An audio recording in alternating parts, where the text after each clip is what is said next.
Hey, what's up you guys? Welcome back to my spooky episode of me talking. Back in May of 2020, I tweeted out, as a kid, I loved Futurama. I still do. I feel like it was ahead of its time. They told the story of LEELA, who has one eye. And as a visually impaired kid, I always looked up to her because she could do anything. While today's shows struggle to, Futurama was inclusive with disabilities. This tweet turned out to be a little controversial amongst people who claim to support people with disabilities. I'm like 90% sure all of Matt Groening's content is just satire and making fun. He just made her a hot alien and nothing more. LaMel. Hot mutant? But yeah, show ain't that deep. Well, it still inspired me as a kid that she was a badass with one eye. They also focused on her and how society viewed her with one eye. In one episode, she had surgery to get two eyes and hated it because having one eye made her unique. The lesson of the episode is to not be ashamed of what makes you unique. In her case, it's her eye. I feel a deep connection to the character because, like her, I am visually impaired. Seeing a character that was like me growing up really helped me. When kids at school bullied me, she may just be a character, but to me, she's a role model. I never said you couldn't look up to her, just that the show is all satire and shouldn't be taken too seriously. I understand. My original tweet was praising their decision to add a visually impaired character. I love this show and its comedy. Comedies can also have underlying messages. They don't just have to be funny. That's why Futurama is such a good show. It brings good stories and character development.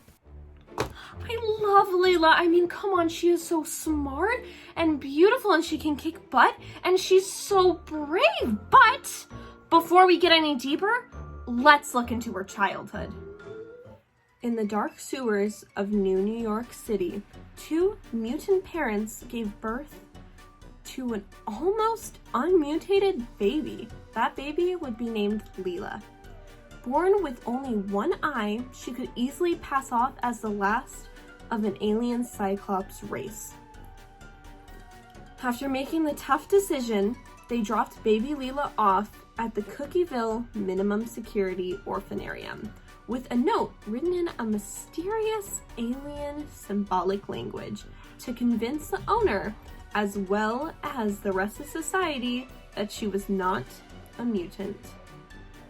In this heartbreaking decision, LEELA's parents believed that she would have a better life without knowing that she was a mutant. If anyone were to ever find out, she would be sent to the sewers. Growing up, LEELA not only had to worry about the poor living conditions of the orphanarium and having no parents to support her, but she also had to adapt to growing up in a sighted person's world with only one eye. Because of the combination of these, LEELA grew up with many bullies. These bullies created a lot of body issues pertaining to her eye that would follow her into her adult life. As any role model though, LEELA pushed to prove to herself that she could do anything.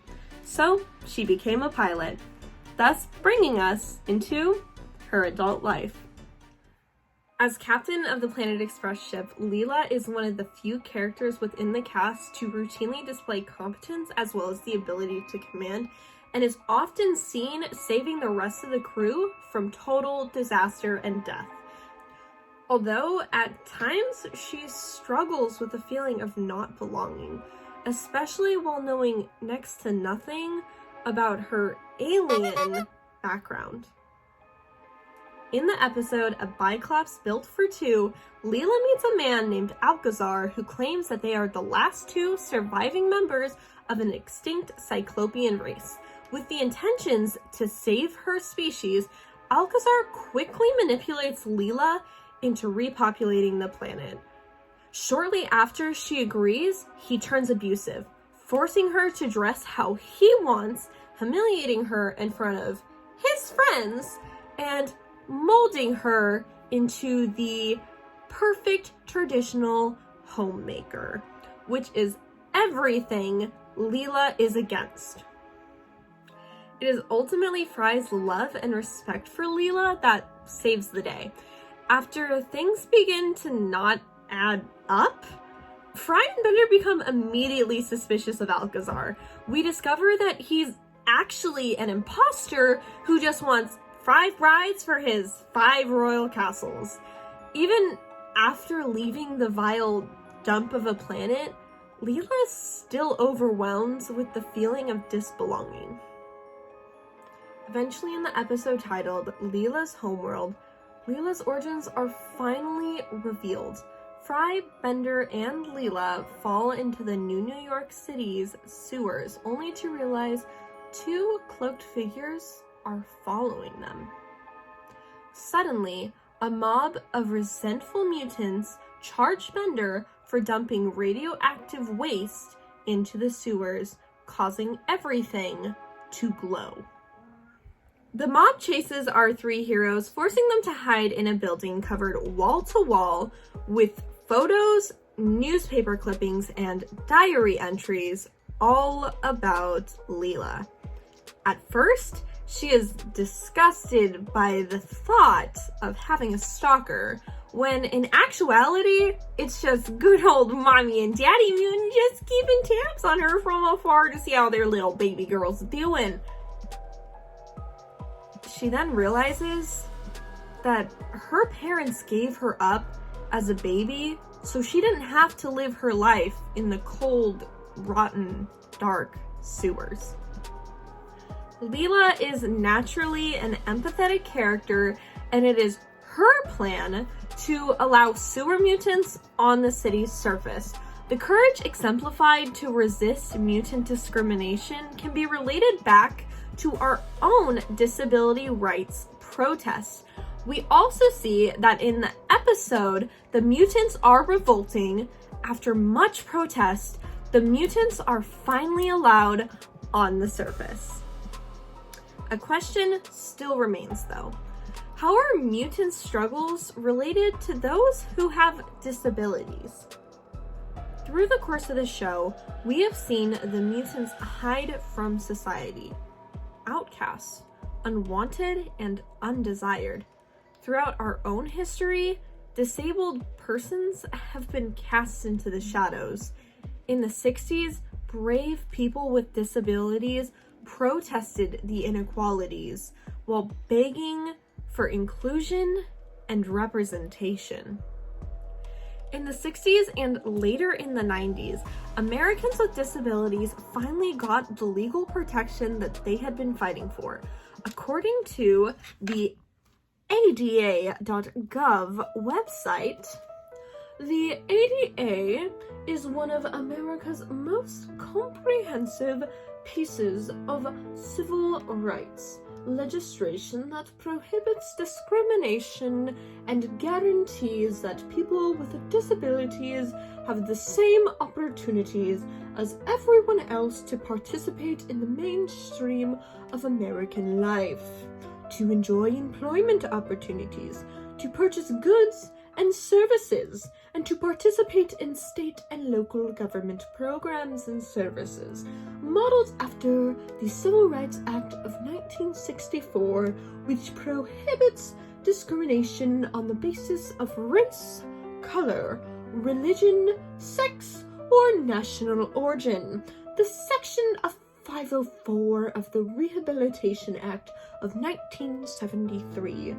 The ADA is an equal opportunity law for people with disabilities.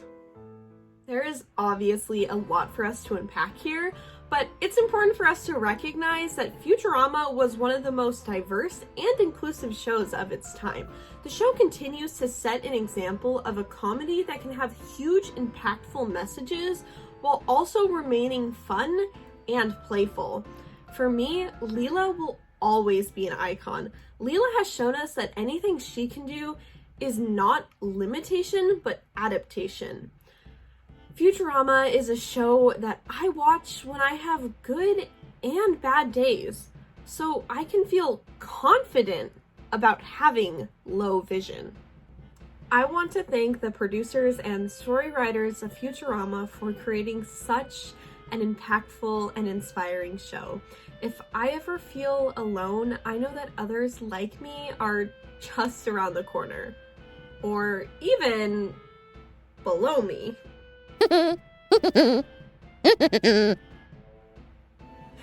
Wherever they may be, just keep an eye out because you just might find them.